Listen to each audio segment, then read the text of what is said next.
left is coming absolutely unglued, folks. The reason for their angst is a policy position revealed by Wisconsin Governor Scott Walker concerning immigration. His radical idea is nothing more than enforcing current immigration law and putting economic opportunity for Americans above that of immigrants.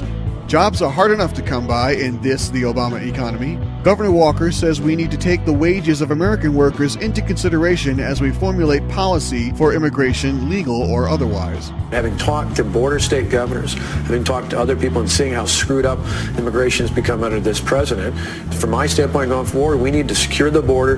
We need to enforce the laws that we currently have through an effective e-verify system. You're more in line with other Republican candidates on this. They're pretty much all in line. Well, the other thing, but the one thing they're not saying, the other part of it is we need to make sure that as part of that, any future legal immigration system goes forward has to account for American citizens and the workers of this country and their wages, to make sure that even with legal immigration, we respond to it in a way that doesn't take jobs away from hardworking Americans. So what is so radical about wanting to put Americans first in America?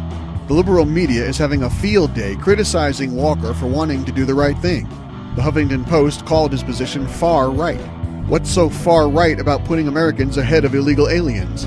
Heavily supported by unions, Democrats have always been the champion of American workers and American wages over foreign labor, calling for lower levels of legal immigration. But in recent years, they have flip-flopped on this issue to the point of favoring destructive open border policies. But not to worry, Walker has a history of dealing with and defeating the liberal left, a fact conservatives relish. His most difficult battle will probably be fought on the right. The GOP is heavily lobbied by corporations wanting the cheap labor. So Walker's policy position is frightening to the establishment on both sides of the aisle. In a recent Gallup poll, 47% of Americans said the level of immigration should stay where it is, while 39% said it should be reduced. Only 7% said it should be increased. So clearly, Governor Walker has the American people on his side.